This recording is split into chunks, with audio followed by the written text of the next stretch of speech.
It is a slow burn romance between these two, but God, was it sexy. Oh my God. Hi people, welcome back. If it's your first time, my name is Talia Adewale. This is DISBYDEM. We're talking about Love Scout, which is a 2025 K-drama. And yeah, go ahead and hit that like, the subscribe, and ring the bell, guys, because there's going to be a lot of traffic going on. There's going to be a lot of stuff going on, and you don't want to miss it. But yeah, let's dive into this. So Love Scout was a fresh take on workplace romance genre, and it's about mature romance because he was already a dad. I think he was close to 40 if he wasn't already in his 40s. I don't really remember them specifically talking about their age. And she, I think 35, anywhere from that. I don't think she was close to 40 yet, but definitely either 35 or older. So it was very mature, very beautiful. I really liked it. It stars Han Jimin as Kang Ji-yoon and lead Jun-hyuk as Yun-ho. The drama follows Kang Ji-yoon, a headhunting company CEO who thrives in her job but struggles with the basics of life. Yes, oh my God. Cooking, organizing, and even social interactions. She could never figure out which car was hers for the life of her. I don't know if I said this. There are reactions. They're on Patreon. All episodes should be there by the time this review goes up. So if you are interested in that, go ahead and watch it. I absolutely enjoyed it. I loved it. It's very feel good. It's very calm. There wasn't enough blood for me, but we'll get to it. But I really did enjoy the entire series. So enters Yun-ho, her secretary, who not only manages her chaotic schedule but also brings emotional warmth to her structured life. It is a slow burn romance between these two, but God, was it sexy. Oh my God. There was this one scene, guys, after like they'd already started dating and they were on the balcony. If you watched it, you will know exactly what I'm talking about, where she just like holds his face and is just like looking at him while like, oh my God, guys. That was so sexy. I thought that scene was done so beautifully, because in the end they don't kiss or anything. She just like looks at him, looks in his eyes and says, I'm hungry, let's go eat. I loved it. It was absolutely fantastic.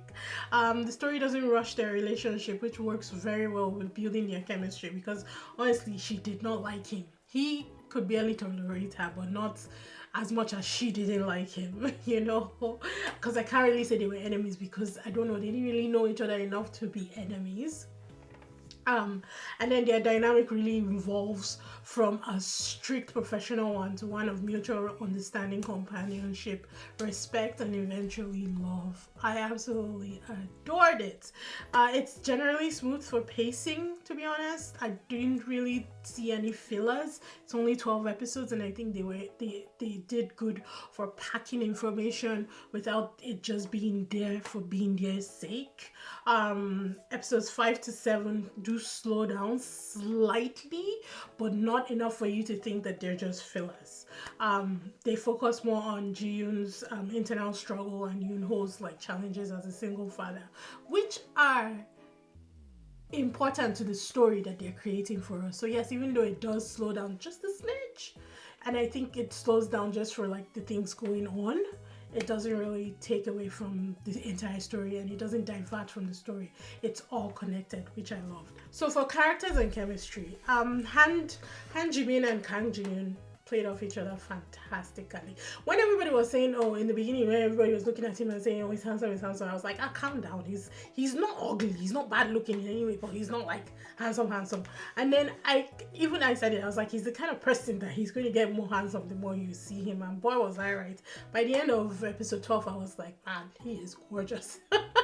She's beautiful, so adorable. I haven't seen her in anything. I've not seen any of them in anything before, and I absolutely loved, you know, what's it called, being introduced to them on this. I thought that it was a very good show for me to find them. And I even cast as one of the characters if they were ever to do a fan live action Solo Leveling. I cast him as one of the characters because I wanted to see him in more of an edgy look.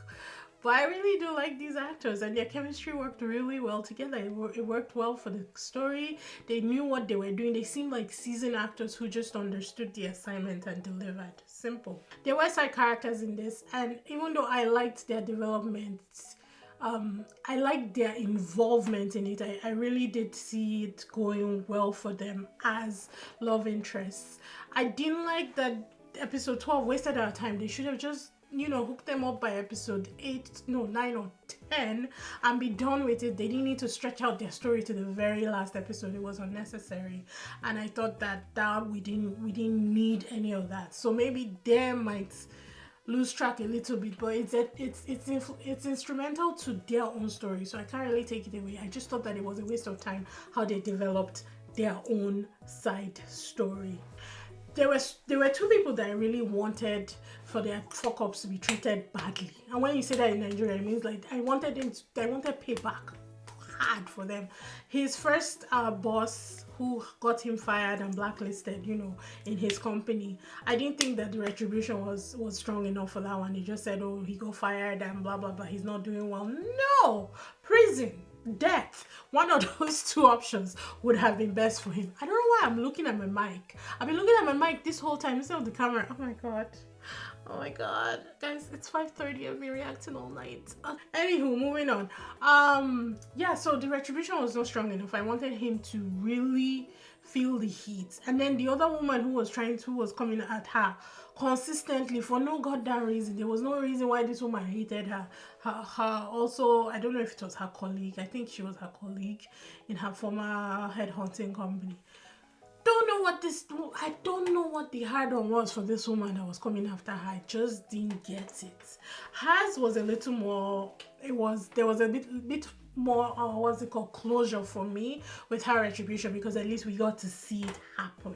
But that his boss, I needed it to be televised. I wanted to see him in that jumpsuit or something else, something worse, because I think the way he treated Jun-hyuk was just horrible, and I needed blood. Needed it. For strengths, I would say it's well developed. It's a mature romance that they did really seamlessly. Excellent performance by the leads. Like I said, seasoned actors that understood this. I'm looking at the mic again. I'm looking at the fucking mic again.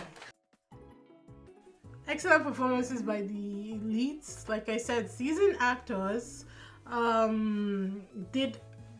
knocked it out of the park. They understood the assignment and they knew what they were doing.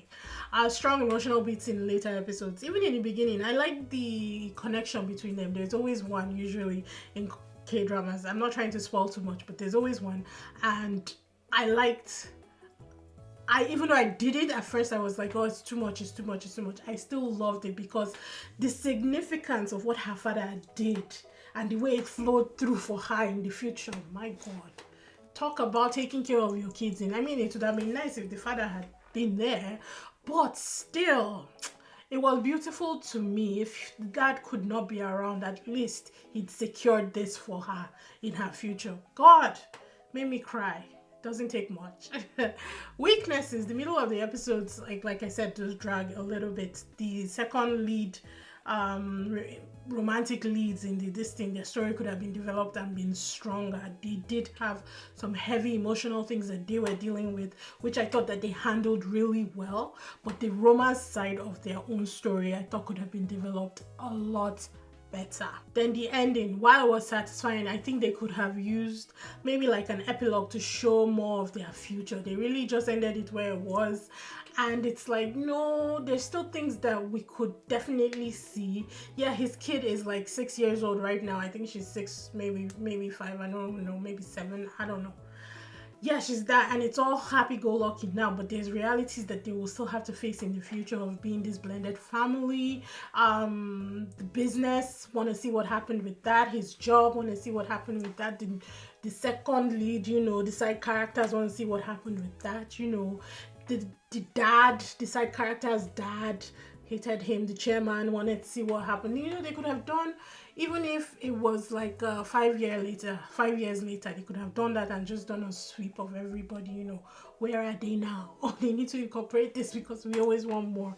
It was still a very good ending, don't get me wrong. I thought that they did satisfy a lot, but I just wanted more. Overall, guys, it's 8.5 out of 10 for me.